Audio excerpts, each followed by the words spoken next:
They took man into space, but never left the Earth. Houston, you're go for landing, over. They flew every flight Hang on. from right here on the ground. We had to pull missions literally out of the fire, make the right things happen, and bring these crews back home. They are the men of mission control, engineers who took the dream of spaceflight and made it reality. It's one small step for man. You just didn't say, we can't do this, we can't do that. You made it happen. Flight director Gene Kranz and the men of mission control tell their story for the first time. Capcom word, no go. And I almost shook my head in fear. We were losing our oxygen. Houston, we've had a problem. The CIA came rushing in. No one was to talk about it, no one was to know about it. They were trapped. You cannot operate in this room unless you believe you're a Superman and whatever happens, you're capable of solving the problem.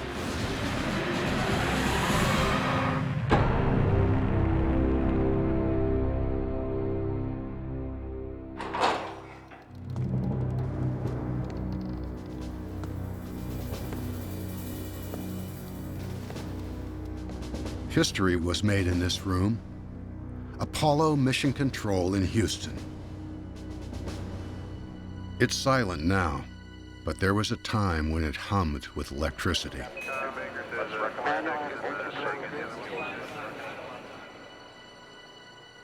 From this console, flight director Gene Kranz led his controllers in life and death struggles, landing on the moon for the first time, It's one small step. bringing a crippled ship safely home. Houston, we've had a problem. Fate brought Gene Kranz to this place, made him an actor on this stage. The long journey that put him here began years earlier with a young boy's dream. The dream of flight.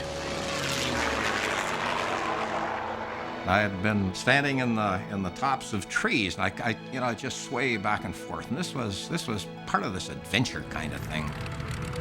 My brother-in-law got one of the pilots in there to give me a ride, and it was just like I died and gone to heaven. I was an eagle. I was soaring. I was flying. That day, it just captured me, and it's never left me. The young boy's dream would soon come true.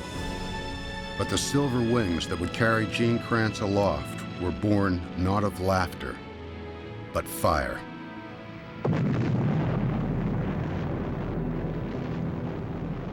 In 1949, the Soviet Union explodes a nuclear bomb. America and the Soviets become locked in a terrifying standoff, a Cold War. The two sides appear evenly matched. But on October the 4th, 1957, America suffers a stunning defeat.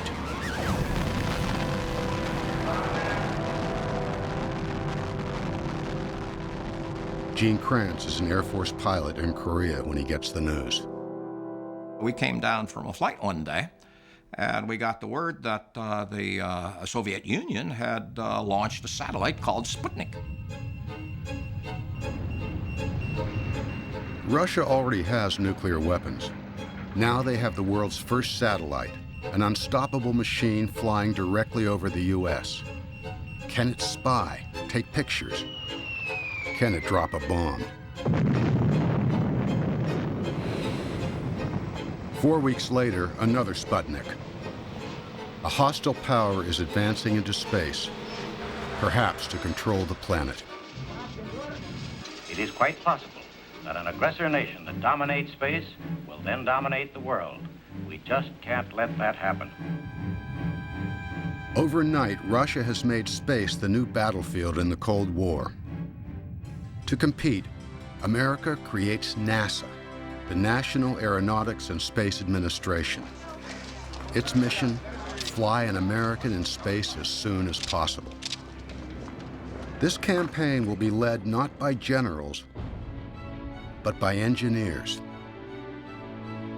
At any other time, these men would have had unremarkable careers. Now, world events have put them at the center of a desperate struggle. Few will ever be known to the public, but they will become the unsung heroes of the race to the moon. After leaving the Air Force, Gene Kranz joins this new army of engineers and meets a man who will shape his life, Christopher Columbus Kraft. He was the mentor, the teacher, the tutor. Chris Kraft was the architect not only of mission control, but basically the entire concept for spaceflight operations. Kraft is charged with designing the flight plan for Project Mercury, the program to fly an American into space. I don't think that suddenly some morning I woke up and said, oh, we're going to have a mission control center. That term never crossed my mind. It wasn't until I began to think about the details that I realized the importance that the ground would play in this operation. Doctors don't know if a human will be able to function in space. And even if he can, the machine will be moving too fast for the pilot to make decisions. Kraft recognized that flying a spacecraft 5 miles per second really doesn't allow much time for equivocation. And we'd be the guys on the ground who had to come up with the answers if they ran into problems. It's a revolutionary concept, flight control from the ground. The idea is straightforward, but it's never been done. As they start trying to make it reality, the details raise more and more questions. How often do you want to talk to this thing as it goes around the Earth?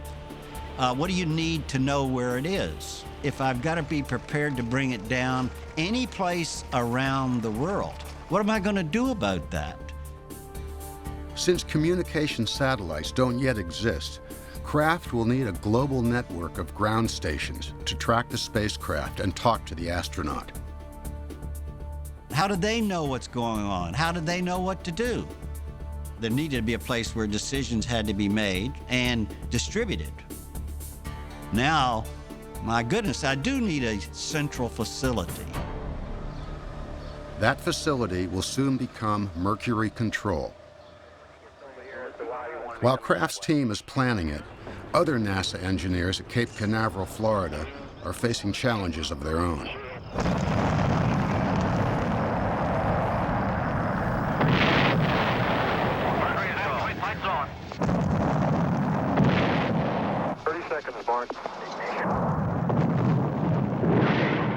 Space is a political contest. To some, America's embarrassing rocket failures are symbolic of national weakness.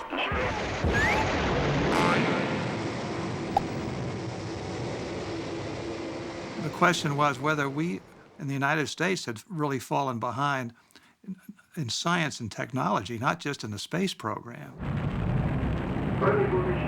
On April 12, 1961, the Russians drive the point home. The spaceship was built in Russia. The takeoff and the landing somewhere in Russia.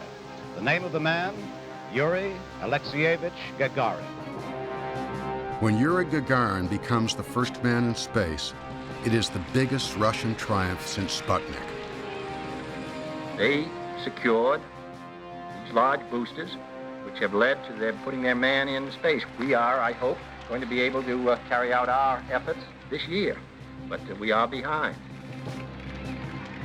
When the Russians flew first, now the pressure on the United States was probably tenfold what it was before that. May 5th, 1961. Newly completed Mercury Control will attempt to send astronaut Alan Shepard into space. Shepard's flight can't match the Soviets. He won't even reach orbit. But it will be done live, in full view of the world. Somebody said to me, we're going to have this operation done as it happens on national television. And, you know, I almost shook my head in fear because that's something I'd never been faced with before.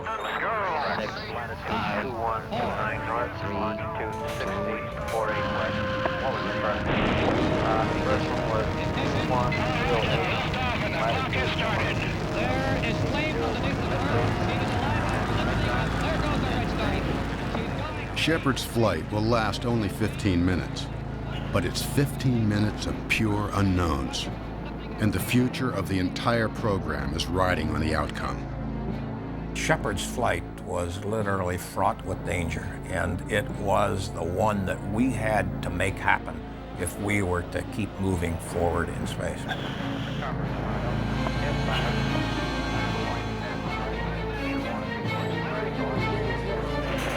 Cabin pressure is holding 5.5.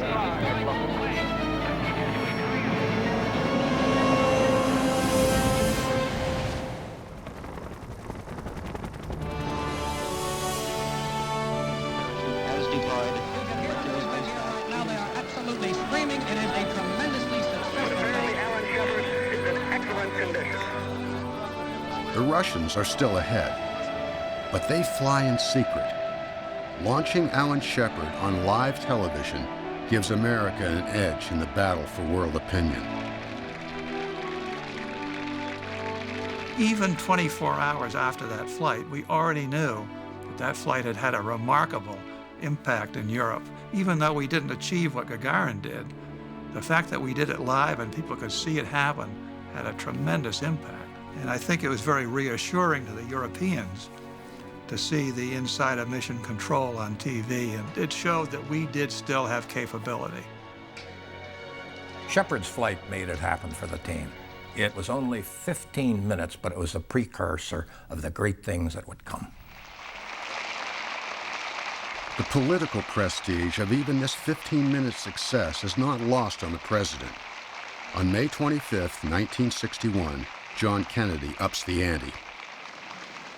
I believe that this nation should commit itself to achieving the goal before this decade is out of landing a man on the moon and returning him safely to the earth.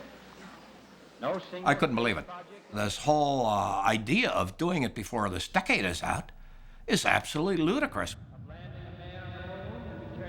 And then you think about it a little bit more and you get away from the initial impressions and you say, holy cow, what a challenge, what a job. This guy trusts us when we haven't been able to put a man in orbit. The first American to attempt an orbital flight will be astronaut John Glenn. We will pick up the count at T-minus 6 minutes and 30 seconds. February 20th, 1962. Our first orbital mission. Mercury capsule? No.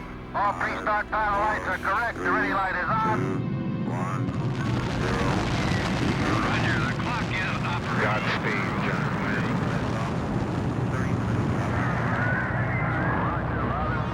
Glenn's flight will shape the future of mission control in ways no one expects.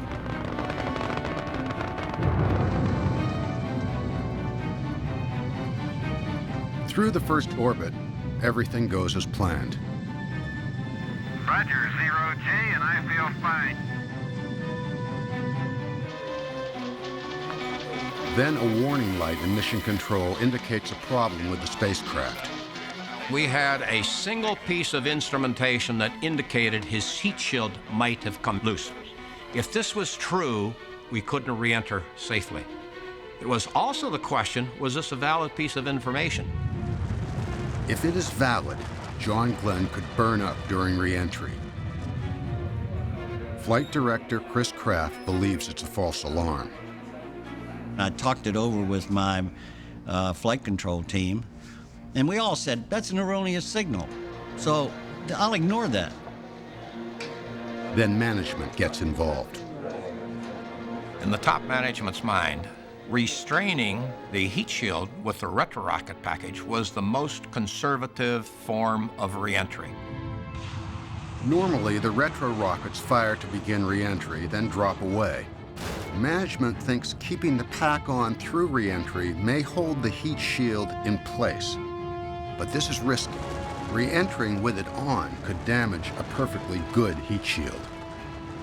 If it was not valid, then we put John Glenn at risk by using an off-the-wall procedure, one that we hadn't fully tested. Management insists. Shortly before retrofire, John Glenn gets the news. We are recommending that you leave the retro package on through the entire re-entry. Do you read? This is Friendship 7. What is the reason for this? Do you have any reason? Over. Not at this time. Glenn begins re-entry. For 4 minutes, no one will know if he has survived. 20 seconds to retro fire. February 20th, 1962.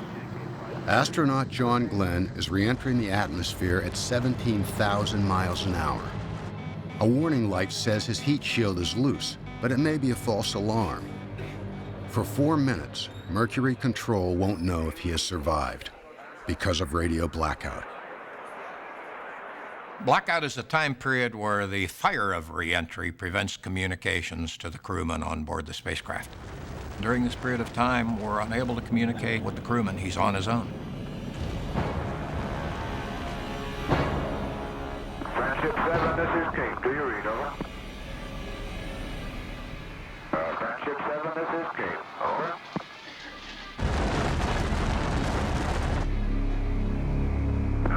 This is Cape. Do you read? Over. Main chute is on green. Finally, Glenn reappears. Safe. Friendship 7, ready for impact. Almost down. Here we go. The signal was false. Later examination reveals the heat shield was never loose. What did I learn from that? I learned that my organization probably knew more about the dangers associated with what we were doing, probably knew better what to do than anybody else. From now on, Kraft insists one man will have the final say, the flight director. It was essential that the flight director was the ultimate authority. And Chris Kraft made sure that that was the way it was, and that means that any of his bosses, even up to the NASA administrator, even up to the president, cannot reverse a decision that he makes in real time. When you step into that console, you accept the responsibility for the lives of the crew, the success of the mission, and you're doing it in full view of the entire world. Over the next year and a half, 3 more flights proved the concept of ground control. Project Mercury has shown America can compete in space. Mercury was the acid test for manned spaceflight. We had to learn how to do that, and Mercury did it. Then, on November 22nd, 1963, the man who has given the engineers of Mission Control their biggest challenge is cut down.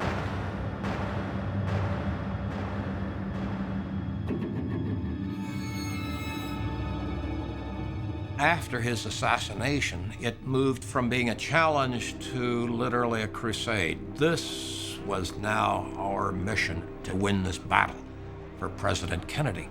It was visceral, it was gut. We are going to do it, and we're the right people to do it, and we're going to do it in the time frame he said we'll do it.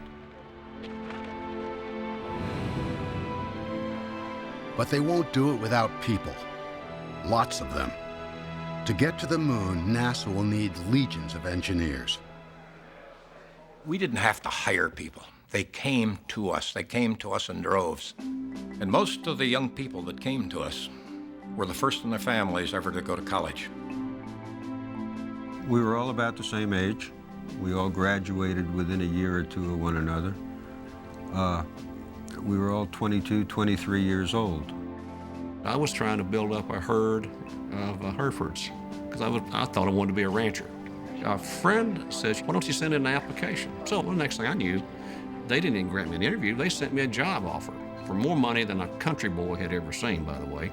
I'll never forget what it was. It was $6,770, $6,770 a year.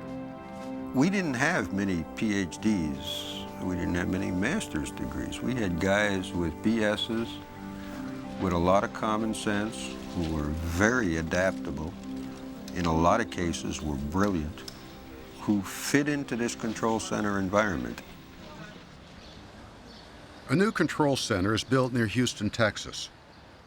Officially named the Mission Operations Control Room, MOCR, to the public it will come to be known as Mission Control. In this room, the idea of ground control will grow and be perfected. The concept is simple. Divide the spacecraft and mission into parts. Each controller will handle one part.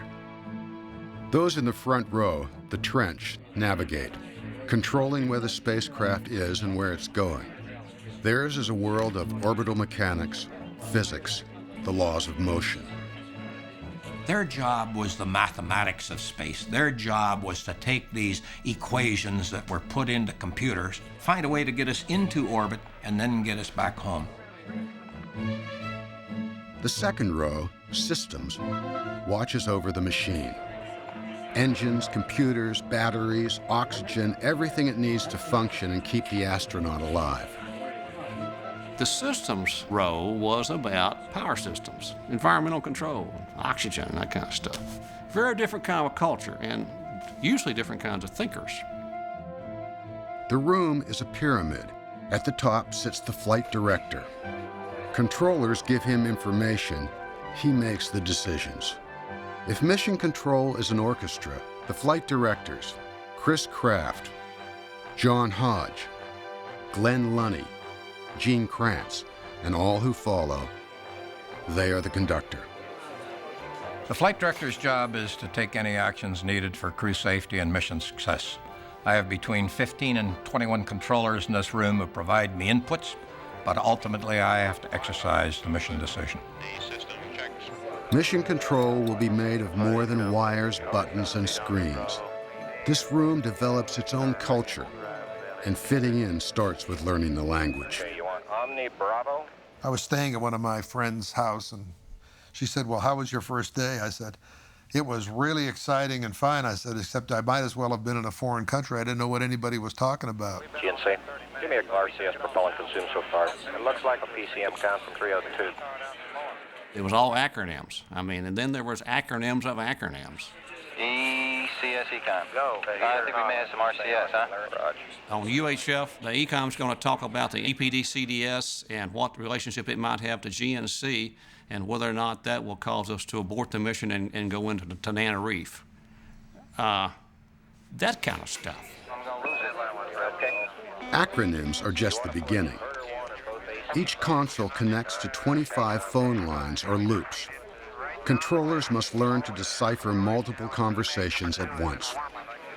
One of the things you learned to do was to be able to listen to 3 and 4 and sometimes 5 loops at one time. And you'd be picking out what you had to know and what you wanted to hear and what you didn't want to hear. Okay. It's going down. It's going down. Thank you. Hang around. Search tank slowed down. We blew the man. Flight Econ. Go ahead, Econ. You'd learn how to pick it out. Either that or you'd probably just drown in the job. That's a firm flight. The young men who come to Mission Control in the 60s, and they are all men, live in an engineer's paradise. Intense, high-tech, competitive, and insulated. Outside, an American cultural revolution will soon begin brewing. As the 60s unfold, Mission Control will be many things. One thing it will never be is hip. They were all had button-down white shirts, narrow ties, and of course the pocket protectors there for the pens and the pencils. First of all, for the record, I'd never owned a pocket protector. I never wore one in my life. I didn't either. Other people did, but I never owned one. Mine was leather, but I had one. Working in Mission Control will change their lives forever. It's not a healthy environment, but with the coffee, cigarettes, junk food, and stress comes a sense of identity, love for the job, and pride that in a crisis, their country is counting on them.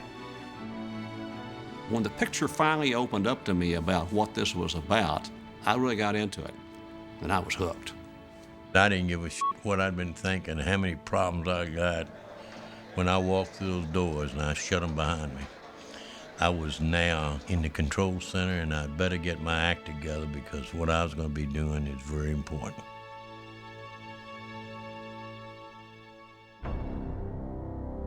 The Russians surprised with another first in the person of Alexei Leonov, who they say became the first man to walk around in space.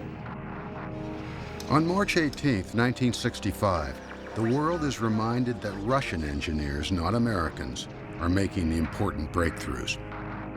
Russia has moved ahead of the U.S. once more in the race for the moon. In the top levels of the White House and in the Congress, there was deep concern that all the important things were being done first by the Soviet. They were the first ones to orbit anything. They were the first ones to put man in space. They were the first ones to put a woman in space. Again and again and again, they were doing things first. And when were we going to be able to do something first? NASA's answer is Project Gemini. Flying a two-man spacecraft not much bigger than Mercury, Gemini will develop the tools and techniques to reach the moon, hopefully before the Russians.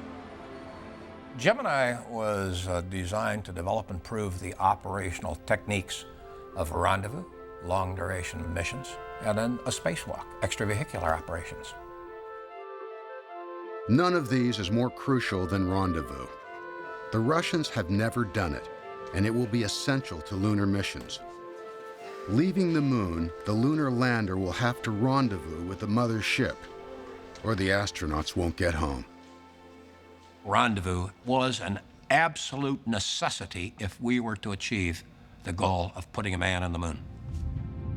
Rendezvous, bringing two vehicles close together in space, won't be easy. Each one is moving 17,000 miles an hour, faster than a rifle bullet. Getting them on the same path within a few feet of each other without crashing will be the most complex maneuver ever attempted. A president's pledge, billions of dollars of hardware, years of work by tens of thousands of people, all for nothing if rendezvous doesn't work.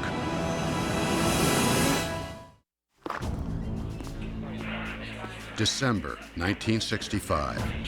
For 8 years, America has been behind in space. Now Mission Control is trying to beat Russia with the world's first rendezvous. Rendezvous was an absolute necessity if we were to achieve the goal of putting a man on the moon. Gemini 6, with astronauts Wally Schirra and Tom Stafford, launches.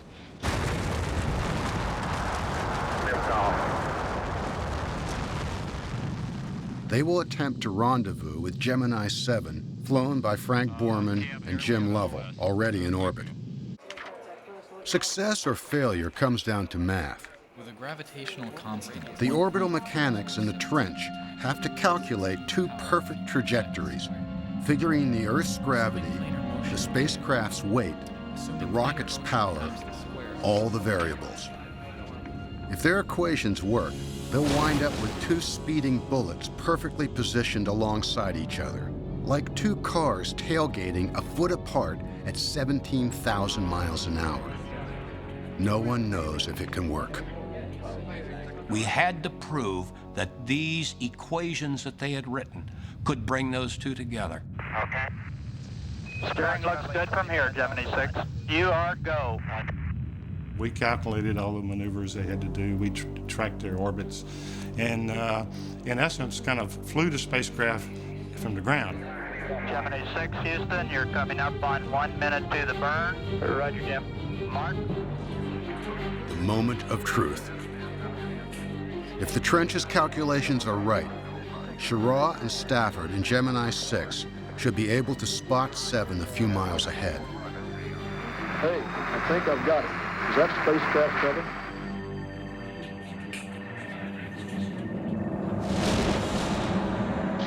Ed Fendell is a controller at the Hawaii tracking station.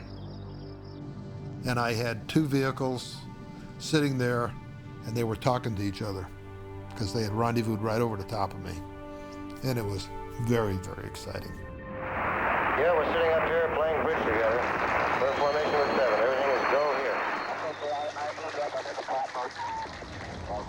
Rendezvous is the first time America has beaten the Russians. Jerry Bostic wants to celebrate.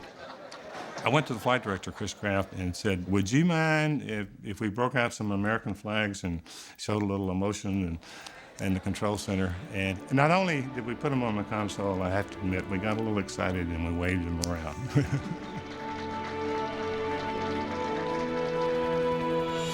It's 1965.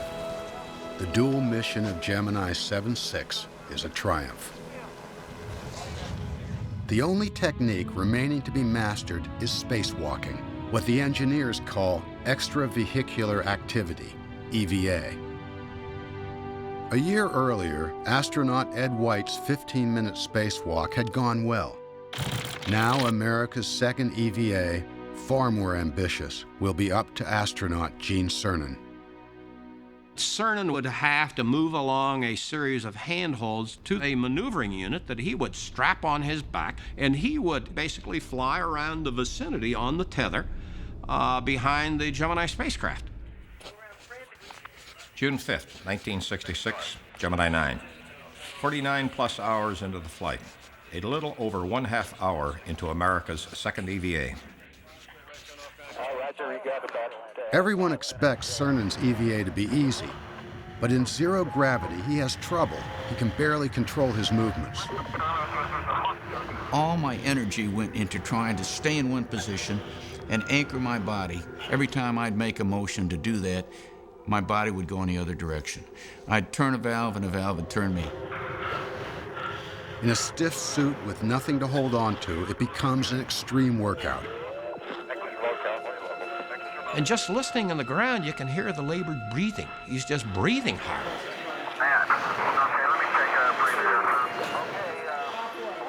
The flight surgeon watches Cernan's pulse climb over 170 beats a minute. What if he passes out or has a heart attack? There's not a thing Mission Control can do. I really realize how powerless we are. I can visualize Gene in this environment, but basically there's no way I can help him. I didn't want them to do it. If it was up to me, we wouldn't do EVAs. Okay, it was a dangerous thing to do. It's very dangerous to get out because you may not come back.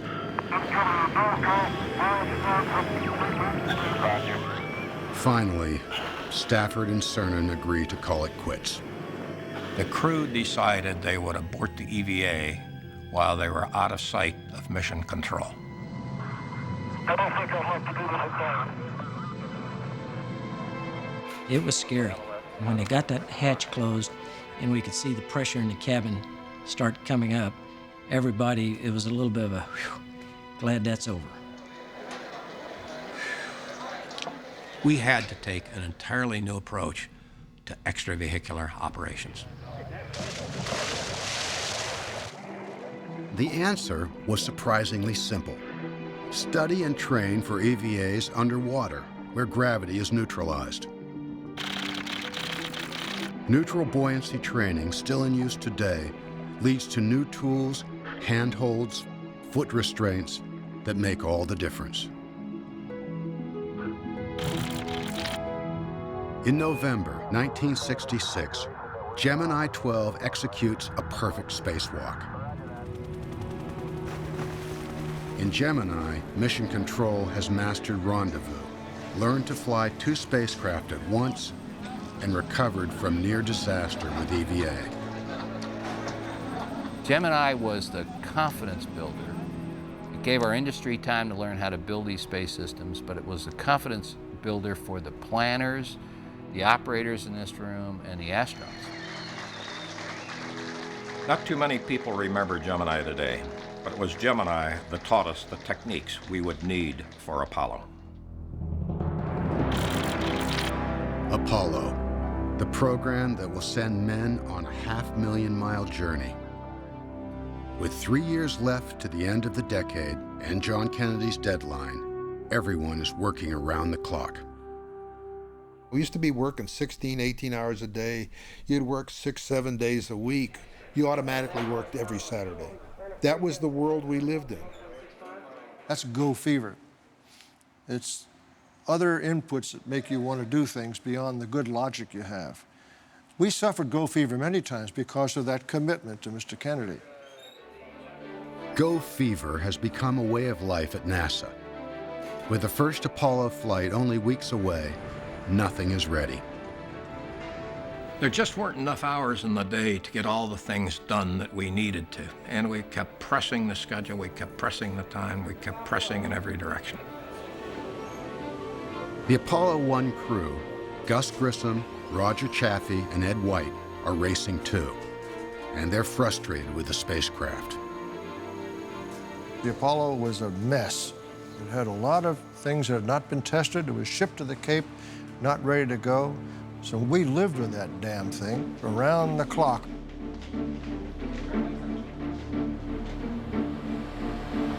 January 27, 1967, 3 weeks to launch. A dress rehearsal of the final countdown called the Plugs Out test. The crew is sealed in, the spacecraft pumped up with high-pressure oxygen. Okay, we've tried about every mode. I don't know what to do, buddy. The test drags on into the evening. I remember that day we just couldn't talk with the crew. The communication was just terrible. How about flight? How are we gonna get to moon? We can't talk between three buildings. I don't know what to do, buddy. I can't hear what you're saying. Jesus Christ. We're literally behind in every area of our work. And nobody stood up and said, stop. At 6:31 p.m. on a Friday evening, Go fever finally catches up with NASA.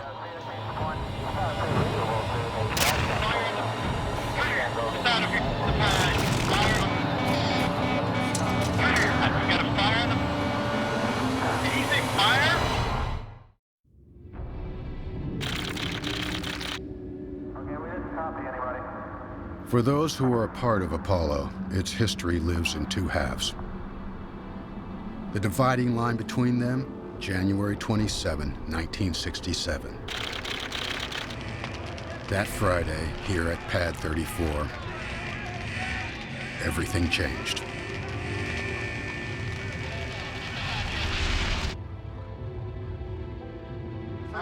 Exactly John, but I remember Carl Huss talking about Even today, when Gene Kranz and his controllers get together, the conversation always returns to that night. They call what happened the fire, and none of them will ever forget it. I had gotten off shift with Gene that day, and several of us had gone over to the Holiday Inn, and we were over there drinking.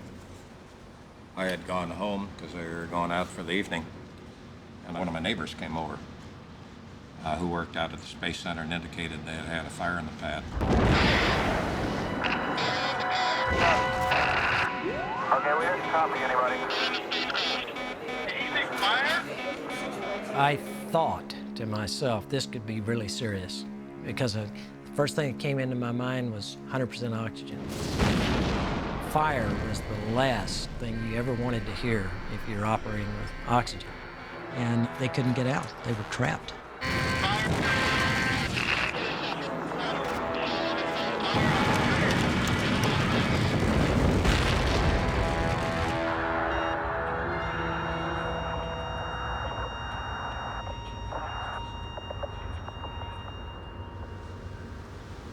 And that was the end of it. It was all over in about 12 seconds. Trapped in a cockpit fire, Ed White, Gus Grissom, Roger Chaffee are dead. For many young controllers, the fire is their first experience with death. For everyone in NASA, it marks the end of their innocence. This started, I would say, probably the most difficult week in our year. history. Well, but a it lot was of guys a process. Get through that first week. Get over that. Come back to work. First barrier. Get back to work. Figure out what are you going to do about it. Monday morning after the fire, Gene Kranz speaks to the team. Decades later, he can still recite the words from that day. Spaceflight's terribly unforgiving of carelessness, incapacity, or neglect. I don't know what the Thompson Committee will find as the cause of this accident, but I know what I find. We were the cause. The simulators weren't ready. Our software and mission control didn't function. Procedures weren't complete. Nothing we did had any shelf life. And no one stood up and said, "Damn it, stop." Now, from this day forward, mission control will be known by two words: tough and competent. Tough meaning we will never again shirk from our responsibility because we're forever accountable for what we do or what we fail to do. Competent, we'll never again take anything for granted. We'll never stop learning. When you leave here today, you will write these two words, tough and competent, on your blackboard, and they will never be erased. They will serve as a constant reminder to the sacrifice of Grissom, White, and Chaffee. That's all.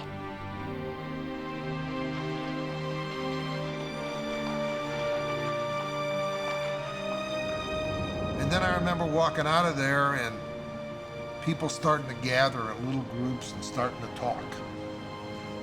And I think our whole attitude changed, and I think we changed. I think we then took the challenge to go make things right.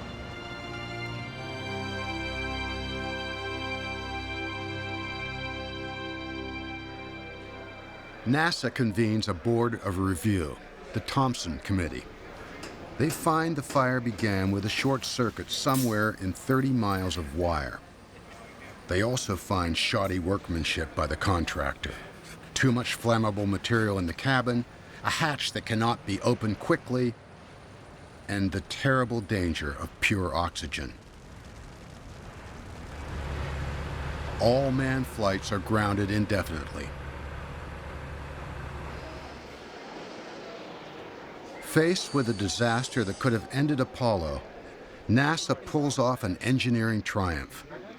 In less than 2 years, the spacecraft is redesigned, rebuilt, and ready to fly. October 11, 1968, Apollo 7. Return to manned flight testing. The shakedown cruise of the redesigned command and service module.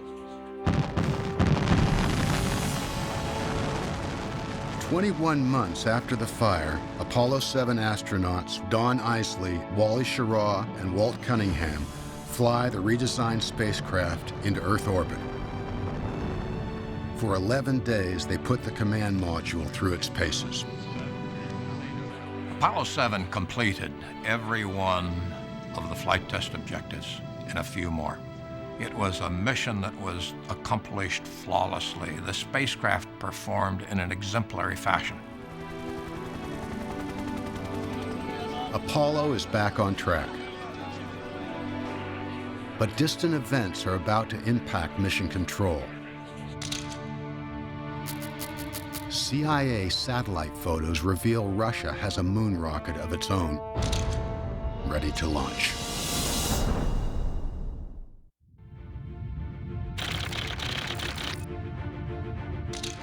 August 1968. CIA satellite photos show a huge Russian rocket nearly ready to launch. The CIA came rushing in. They had a picture of the vehicle on its way to the pad. It was obviously they were going after something big. And what could it be but the circumlunar flight?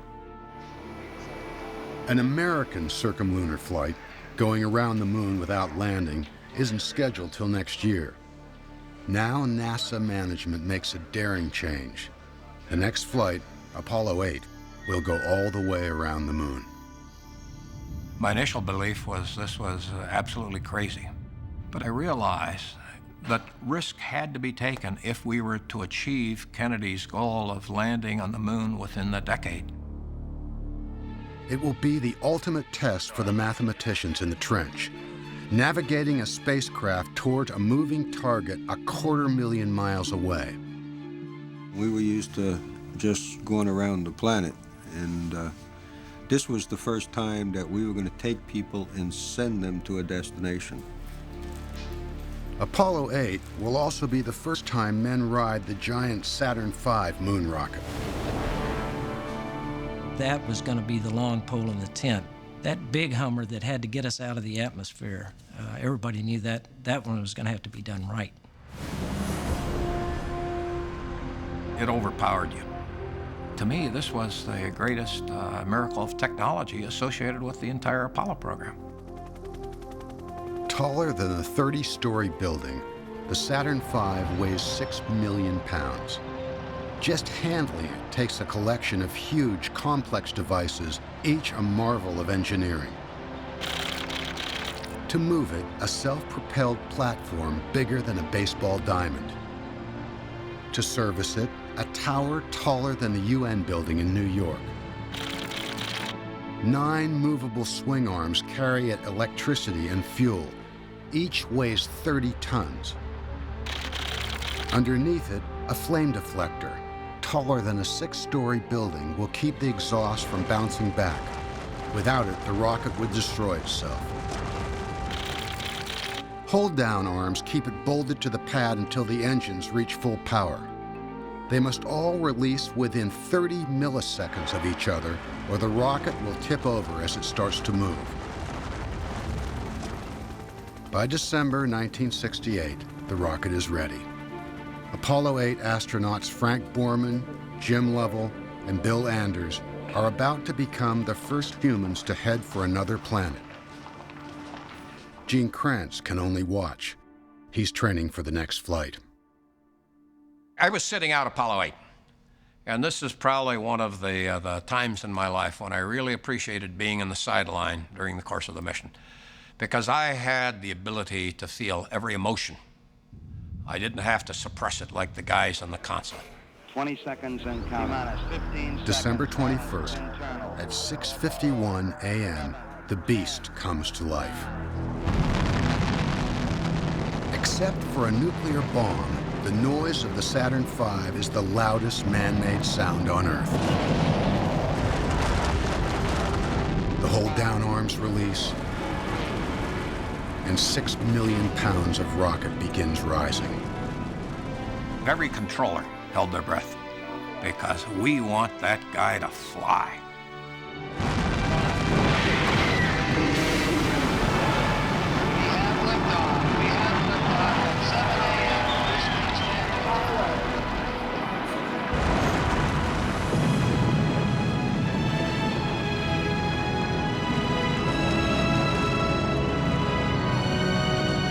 Power clear.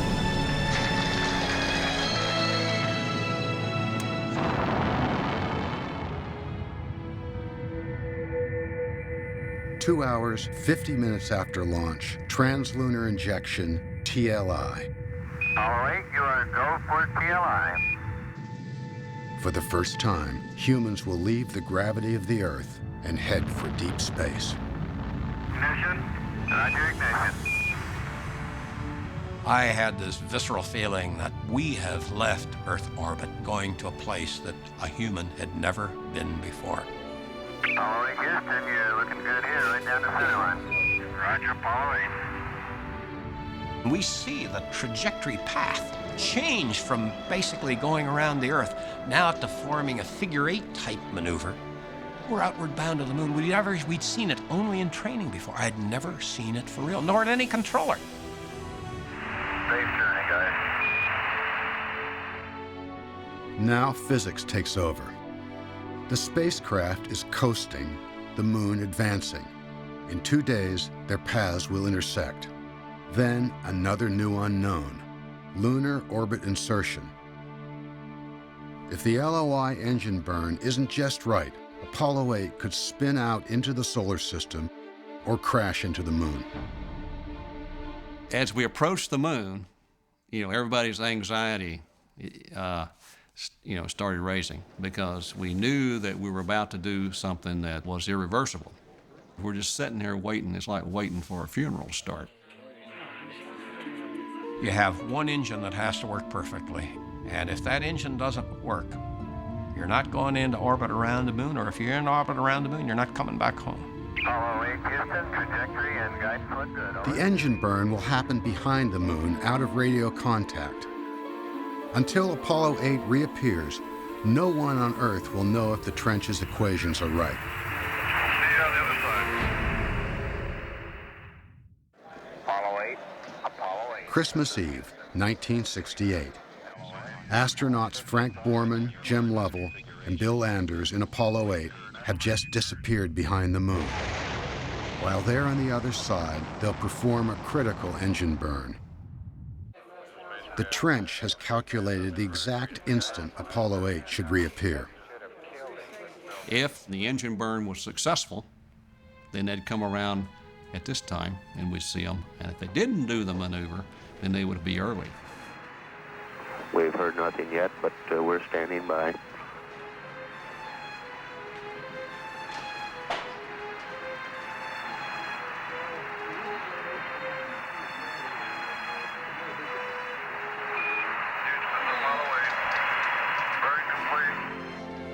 To the second, we saw that clock at 0. We heard the call, and we knew the crew had performed the perfect maneuver. We were now in orbit around the moon. It's Apollo 8 now in lunar orbit. There's a chair in this room. For the first time, humans have arrived only 60 miles from another planet. I think the best way to describe this area is a vastness of black and white. Absolutely no color. Then the crew, and everyone watching on Earth, sees something else.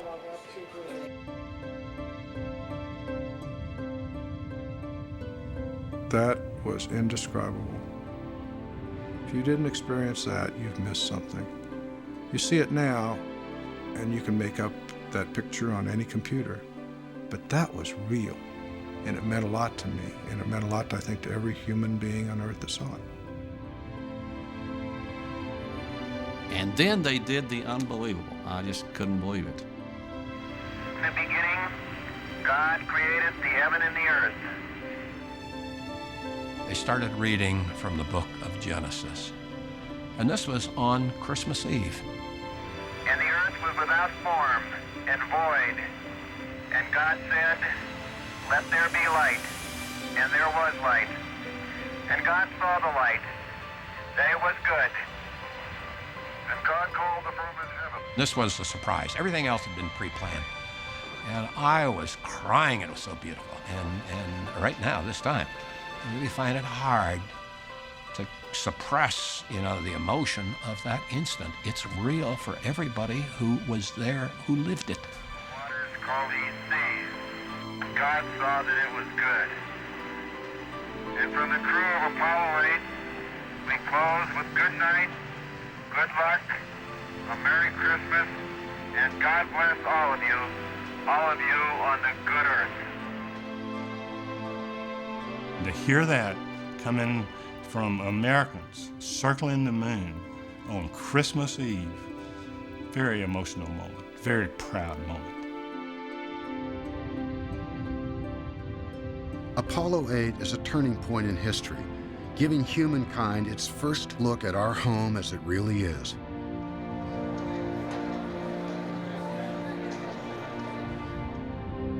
In early 1969, 2 more Apollo flights, 9 and 10, test the lunar lander. By June, Apollo 11, the first moon landing attempt, is only 4 weeks away. Behind the scenes at Mission Control, Gene Kranz's team is training, simulating the landing. The simulations were so real that no controller could discern the difference between the training and the real mission. Astronauts are in a mock spacecraft, controllers at their consoles. When the sim begins, the mission is played out as if for real, following a script created by the simulation team, a script designed to uncover weakness. They would start out with a normal mission so we could see that.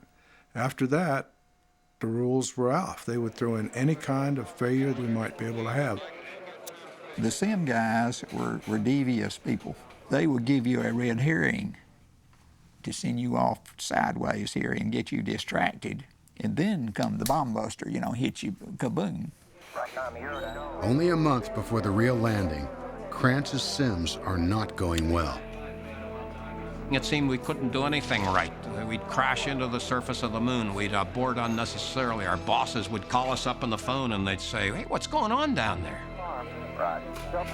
By July 5th, they're out of time. There's one final sim before launch. Final simulation is essentially graduation day. It's one where you want everything to go exactly right and you want to leave the crew and the control team feeling good about this mission. The sim begins.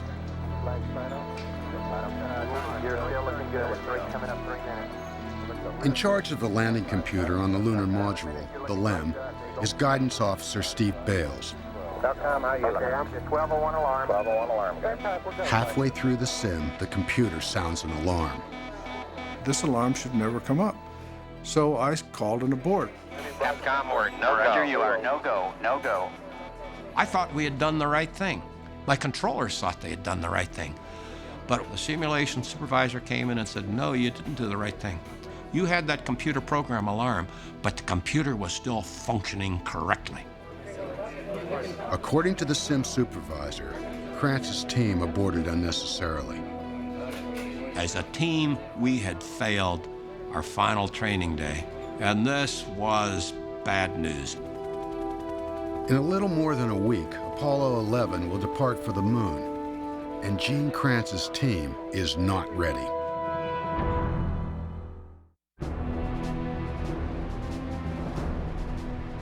July 1969, 10 days before the launch of Apollo 11. The final simulation has uncovered a problem with the landing computer. Gene Kranz wants Steve Bales to clear it up. Gene said, "Look, I want you to go work on computer alarm rules, and I want to have an answer before the week's over. What are we going to do if this alarm comes up?" The computer designers assure Bales the alarm can't happen in actual flight, but if it somehow does, it will be his decision whether or not to continue the landing. Today, mankind will attempt mission control in Houston reports everything is go for today's first chance to set foot on another world. 2 weeks later, the first moon landing is about to begin. Gene Kranz's entire life has led him to this moment. Of all of the flight directors, I'm probably the most emotional, and I felt compelled to talk. I said, "We're getting ready to make history." We're getting ready to make history. You know what we're about to do. From the day that we were born, we were destined to be in this room this day. I have absolute confidence in everyone in this room, but I want you to know something. No matter what happens to us this day, I will stand behind every decision that you make. However it goes. However it goes. When we walk out of this room, we walk out of this room as a team. I can't even say that today without getting choked up about it. That was the best thing he could have said to me. I said, "Lock the control room door." And from that moment forward, no one would enter or leave this room until we had either landed, we had aborted, or we had crashed. Kranz checks with every controller before starting the landing. Okay, all flight controllers, go, no, go for powered descent. Retro, go. Fido, go. Guide, go. Control, go. Telcom, go. GNC, go. Ecom, go. Surgeon, go. Capcom, word go for powered descent. A 250,000 miles away, astronauts Neil Armstrong and Buzz Aldrin start down in the LEM. Hey, Eagle, that looks good. Eagle, Houston, everything's looking good here, over. Then, only a minute into the descent, Steve Bales, call sign Guidance, sees they're going down too fast. 20 foot per second down here. If the air increases, they could crash. Steve Bales comes to me and he says, "Flight, we're halfway to our abort limit." So I was terrified. I thought I was going to have to stop the landing. How you looking, guys? We're basing it out 20 foot per second. No change, is what you're saying. No change. Roger. No change. The speed stays within abort limits. And I thought my big problem for the day was over. But in fact, Bale's big problem is about to begin. 1201.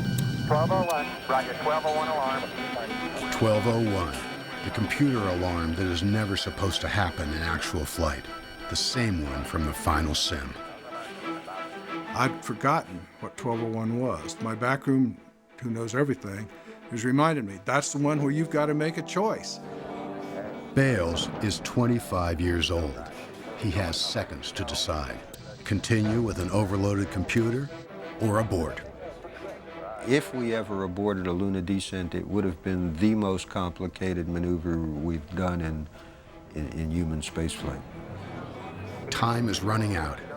Bales makes his choice. I said, flight, we're go. I almost shouted it. We're going, that alarm. Go! Roger. Real good. Roger. The computer is hanging on by a thread. And now there's another issue. All of the problems that have occurred now are causing us to land long. They've overshot the landing zone. Boulders as big as houses are in the way. Searching for a safer spot, Neil Armstrong is running out of fuel. We wanted to have a margin at the end when we landed. We didn't want to land empty. In all of the sims, always, we had something on the order of 3 minutes of fuel left. 3 minutes. Altitude still over 500 feet. The math doesn't look good. And I said, okay, all flight controllers, no more calls except for fuel remaining. Okay, the only call out from now on will be fuel. Then Bob Carlton in the systems row makes a fuel call no one wants to hear. Low level? Low level. This means that now the gas gauge on board the spacecraft is virtually reading empty. Boy, I clutched. The back room clutched. The whole control center clutched. The next fuel call will be 60 seconds. I started a stopwatch, and I sat there and watched that watch count down. And it come time to 60 seconds. 60 seconds. Look at that altitude. We're never supposed to see this. The impossible has happened. We're not going to make it. He calls off 30 seconds. 30 seconds. I'm still counting.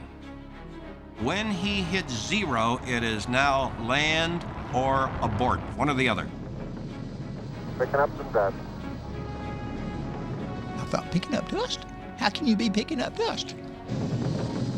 And then it dawned on me, we might make it.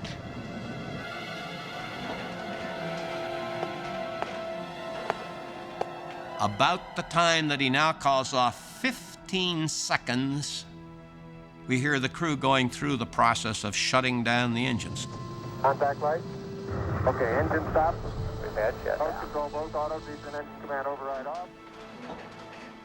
Suddenly, the engineers of Mission Control, the masters of preparation, find themselves completely unprepared for what is said next. Listen, Tranquility Base here. The Eagle has landed. I'd never heard the words Tranquility Base before. In every simulation and every training, they continued to call themselves the Eagle even after they'd landed. Incredible name, I think. What an incredible name. Roger, Tranquility. We copy you on the ground. You got a bunch of guys about to turn blue. We're breathing again. Thanks a lot. And then the back room literally erupted. The people were pounding on the floor, cheering, applauding us. And then my control room started picking up the same buzz. And I said, okay, all you guys, settle down. Okay, keep the chatter down in this room. Come on, let's keep the chatter down. I said, guys, settle down, settle down. Keep your eye on the dadgum bird. This ain't over with. Keep your eye on it. Outside the control center, the world celebrates. Inside, the mission goes on. Crew and spacecraft must be watched over, systems checked. Gene Kranz has another countdown to a decision. Is it safe to stay on the moon? It's just another moment in a busy, busy shift. Our flight controller is about 45 seconds to P1, stay no stay. Stay no stay. Stay no stay. Stay no stay. Stay no stay. Stay no stay. The first moon landing was an experience shared by millions. Ironically, some of the few who missed it were the very people who made it happen. It's one small step for man, one giant leap for mankind. That instant, we missed. And this team I felt so emotionally attached to that I just wished we could go back to that time and place and just do it one more time, only this time, really enjoy the moment rather than having to be so darn busy. Everyone in Mission Control assumed that this would go down in history as their finest hour. They had no way of knowing that an even greater challenge lay just ahead, a challenge that would take them to the brink of disaster.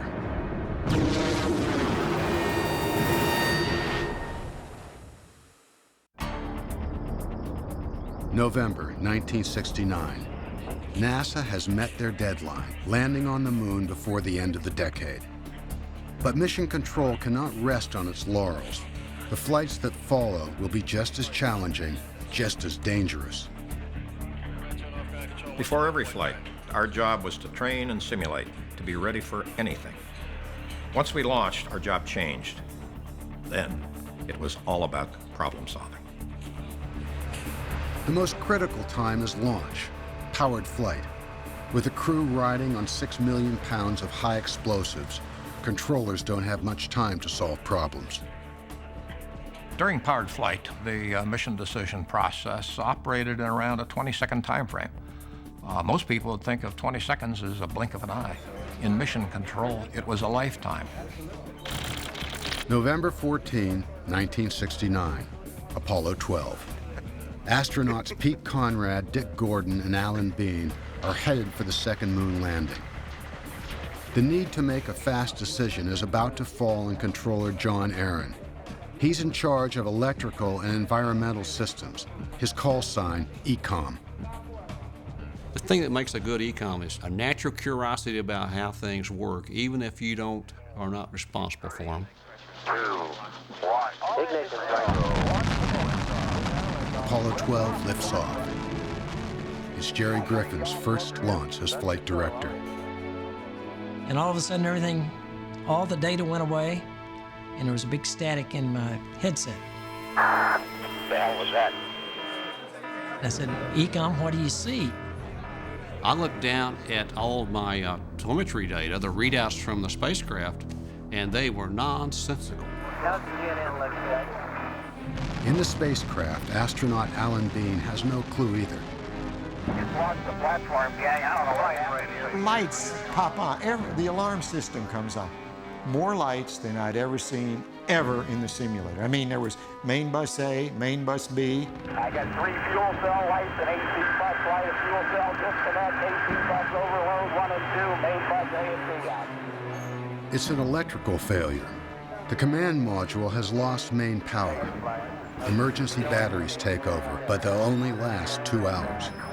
Mission Control is facing a launch abort, jettison the spacecraft, and blow up the Saturn V. Now John Aaron's curiosity pays off. A year earlier, during a test, he had seen a strange pattern of data and had learned about an obscure switch inside the command module that could fix it. I had seen that pattern before, and it had been 1 year since I had seen it. But it was like that pattern was written in my mind. The Saturn V's engines keep burning, but the command module on top of the rocket is barely alive, powered only by emergency batteries. Everyone expects ECOM to abort. Then Aaron makes a different call. I said, flight, tell them to take the SCE to aux. Flight comes out, SCE to aux. And I said, what? Say again, SCE to aux? Oh. SCE to aux. I said, what's that? It was some obscure switch, signal conditioning electronics to auxiliary. I turned to the Capcom and Jerry Carr, and I said, SCE to aux, Capcom. And Carr said, what? Mission Control comes back and says, Try FCE to auxiliary, over. FCE to auxiliary. FCE to auxiliary. What the hell is that? FCE to auxiliary. Turned out Al Bean knew where that switch was. It was back over his shoulder. He threw the switch and we got all of our data back and we could see what the problem was. We got it back, flight. Looks good. Okay. Later analysis reveals Apollo 12 had been hit by lightning, which traveled down the rocket's exhaust to the ground, knocking the spacecraft's main electrical system offline. The obscure SCE switch wasn't designed for this situation, but it works. Thank God for mission control. Thank God for mission control. I didn't have any idea what to do. Pete Conrad broke out in nervous laughter. You know what it did? I know what it is.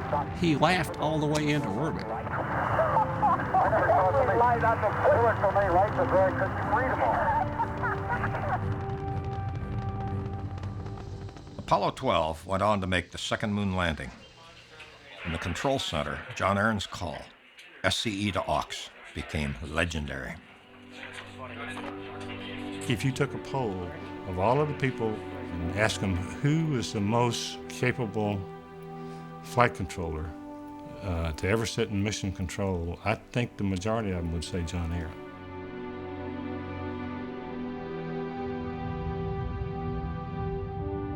Five months later, Apollo 13 astronauts Jim Lovell, Jack Swigert, and Fred Hayes are on their way to the moon.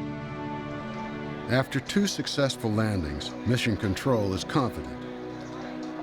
We were feeling pretty good about what we did, although a lot of us had a lot of guarded humble, because it's dangerous business. How dangerous will soon become clear. No one realizes it, but there is a ticking time bomb aboard Apollo 13. Inside a liquid oxygen tank, there is a heater and fan to stir up the super-cold mixture. Unknown to everyone, the wiring is damaged. April 13, 1970, nearly 56 hours into the flight. Gene Kranz's team is about to go off shift. Before they do, they request a cryostir. Turn on the oxygen tank fan. 13, we'd like you to stir up your cryo tank. Okay, stand by. Okay, Houston, we've had a problem here. Can say again, please. All right, Houston, we've had a problem.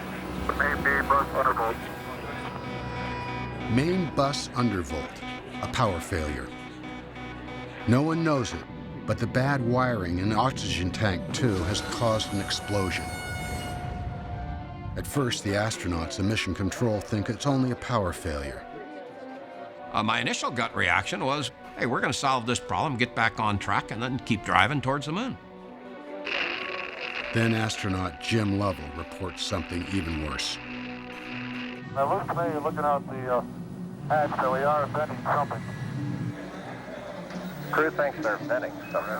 We are venting something out into space. To this day, I don't know why I did it, but I looked out the window, the side window, and I could see escaping at a high rate of speed a gaseous substance. We were losing our oxygen. And this now triggered me to a survival mode, when the only thought on your mind is survival and you're trying to find a way to make it for the next few minutes.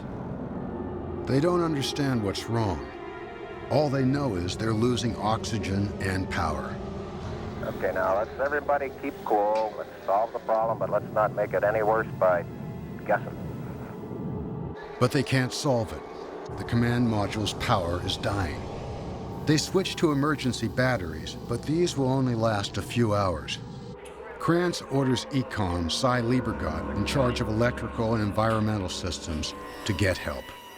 Econ, have you called in your backup Econs now? See if we can get some more brain power in this thing? We got one here. Roger. One of the first backup Ecoms to arrive is John Aaron. I watched what they were doing a few times. I said, guys, you're wasting our emergency batteries. We're going to have to power the command module down and turn it off. I'd like you to go down that power down procedure until you get it. That was a big, big step. It never powered down a command module or any of the major spacecraft. That's right. They have no choice. The emergency batteries will soon run out, and they need them for re-entry. To save them, they'll have to turn off the command module, their mothership.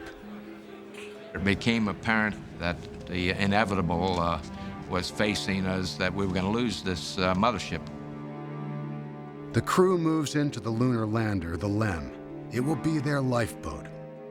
The command module, the only piece that can bring them home, is turned off to save its batteries. Now we know there's no more going to the moon. We also know it's going to be damn tough, maybe impossible, to get this crew back home. NASA reacts like any family after an accident.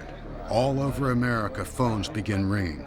At contractors' offices and mission control, engineers not on shift come in to get the latest news, to help, or just be there.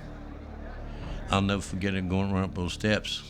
I didn't know what was going on. I said, man, I bet you I'll never be the same when I come out of this place. I knew it, and I won. At this moment, Gene Kranz calls his mentor, Chris Kraft. I knew it was serious when I walked in the room. The electricity was here, the smoke was here, the environment was here, that these guys were under the gun. And he walked to me at the console. I was busy, and I says, Chris, we're in deep shit.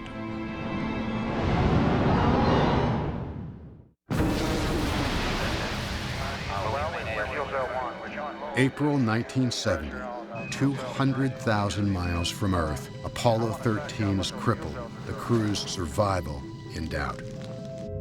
After losing its power, the command module has been turned off.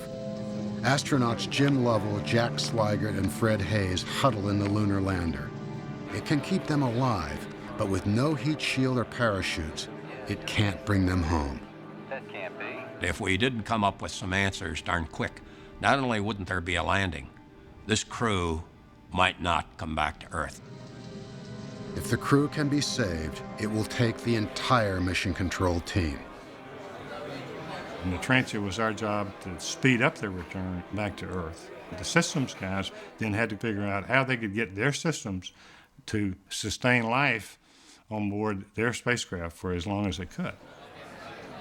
An hour after the explosion, Gene Kranz's team goes off shift.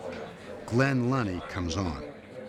One of his first steps is a critical engine burn. Without the burn, Apollo 13 will swing around the moon, miss the Earth, and remain in space forever. My choice was to go ahead and get it done so to give at least that sense of comfort to the team and to the crew. We're burning 40%. Okay, Clay, you're looking good. The burn works. At least the spacecraft is on a path that will take it back to Earth. It was still a long way from being home, but we'd taken our first step, big step, back out of this hole. Glenn was the one who sort of restored order to the room and got us thinking on an even keel. Throughout NASA and at contractors all across America, engineers try to figure out how to stretch power, water, consumables. In the lunar module, the LEM, the astronauts hunker down, keeping lights and heat off to save batteries. There wasn't enough thermal blankets, so this thing cooled down. So I got a lower urinary tract infection, chills and fever. Of course, the chills part got very bad with the temperature environment we had. As Fred Hayes gets sicker and sicker, temperatures drop near freezing. In Mission Control, Gene Kranz has assembled his team in a back room. I said, okay, everybody listen up. We have never lost an American in space, and we sure as hell aren't going to lose one now. You have to believe it, your team has to believe it, and we are the ones that must make it happen. The key will be powering up the dead command module. Only it has the heat shield and parachutes for re-entry. This was a cold cutoff, and it was going to be a cold startup in space. And that had never been done before. So that's what Kranz his team had to go figure out. How do you do that? The command module's batteries have only 2 hours, so it will have to be turned on at the last minute, just before re-entry, without wasting a drop of battery power. This whole thing came down to electricity. Electricity was the constraining resource. So I elected John Aaron to basically become the power manager for the remainder of the mission. Kranz's team struggles to figure out how to power up a frozen spacecraft on a shoestring. Every engineer wants his system on, but John Aaron knows there won't be enough electricity to go round. I'll never forget the landing and recovery guide. I was not going to turn on the emergency rescue beacon. He says, oh, you can't do that. You can't do that. If you don't turn that beacon on and they don't come down exactly where we want them, we'll never find those guys. I said, look, guys, my only job is to find an ocean, to hit any ocean. If I can get them in the ocean, surely you can find them. That was the level of negotiations that went on for the next 3 days. Kranz's controllers work for 3 days and nights, planning a complicated power-up that's never been done before. At the very last moment, I have to evacuate from the lunar module, rapidly power up the command module, initialize the computer, close the hatches, assure I'm in the proper orientation, then blow the pieces apart. This is a checklist that's going to be several hundred steps long. It was getting tight, and so I started to query mission control. Is the checklist ready? Is the checklist ready? Finally, Kranz's team has the plan. So the standard entry checklist on page 2-2, where it starts with P61. Page 2-2, The emergency batteries come back to life. The crew jettisons the service module to begin re-entry. Then they see the damage. And there's one whole side of that spacecraft missing. We were quite concerned. We couldn't believe that this thing drifting by was our spacecraft. Everyone now realizes the explosion was only a few feet away from the heat shield. Even the slightest crack in that shield, and Apollo 13 may disintegrate during re-entry. We didn't talk much about it because there was nothing we could do about it.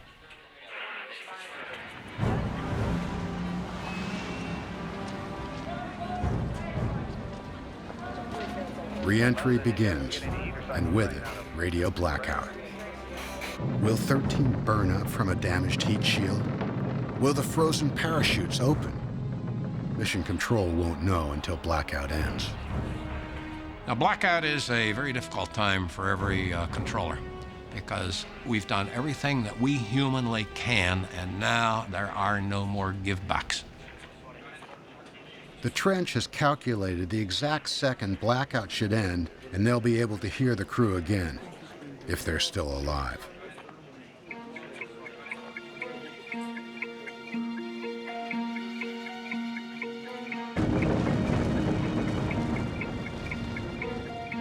The clock counted down through 0. And I say, okay, Joe, give him a call. And Kerwin calls, Odyssey Houston, standing by. Odyssey Houston, standing by, over. Apollo 13, this is Houston.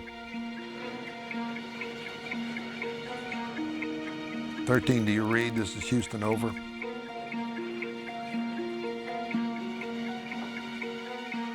Nothing.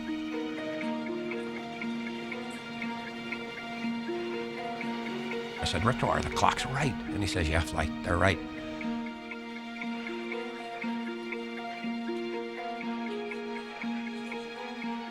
Is this it? Is this all there is? Damn it, we got these guys back and that heat shield has failed.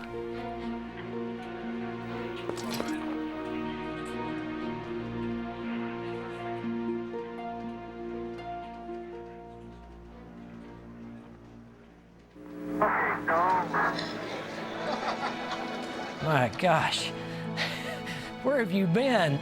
Odyssey, Houston, we show you on the mains. It really looks great. The most beautiful sight I've ever seen is that command module dangling on those 3 chutes. I was crying. It was really hard to stop from crying at that time. And I sit down at the chair and I rub my eyes because I'm embarrassed in front of my team to let them know that I've lost it.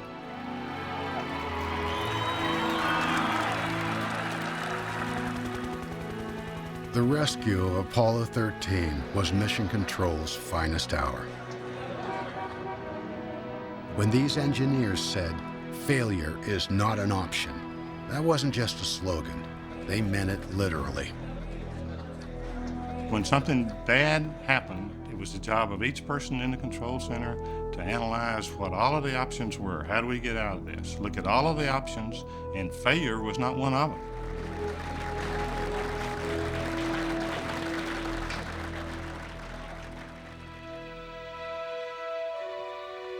But there was no engineering option to repair loss of public support and political will. In December 1972, Apollo 17 ended the greatest exploration in human history.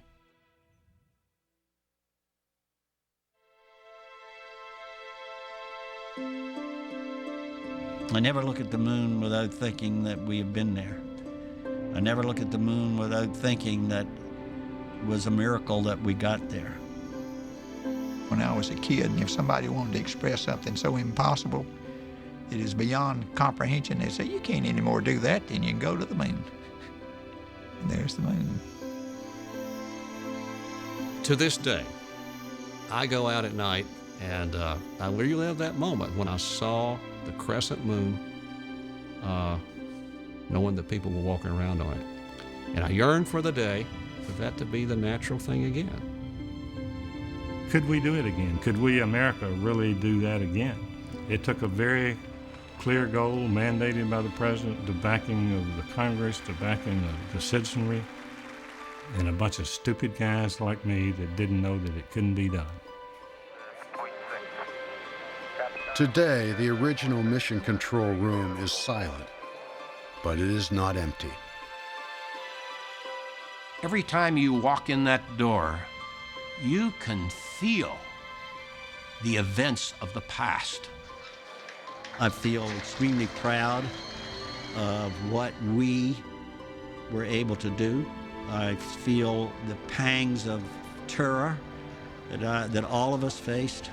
So I feel all of those emotions when I enter this palace.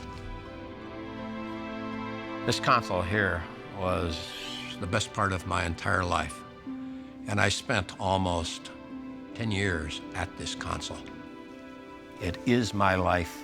It will always be my life. And I will never leave it behind. After the Apollo program, Gene Kranz remained at NASA for 22 more years, through the triumphs of Skylab, the Space Shuttle, the Hubble Space Telescope, and the tragedy of the Challenger. Today, he and all the others who pioneered the art of flight control have retired. But the torch has been passed to a new generation of mission controllers, cut from the same cloth, imbued with the same spirit. Setbacks are inevitable. Like the original Brotherhood of Controllers was tested by the Apollo 1 fire, today's controllers are also being tested. But just as nothing could end man's exploration of Earth, so too will the grand adventure of space continue. And whatever distant places future generations aim for, they will be carrying on a journey that had its start at a place called Mission Control.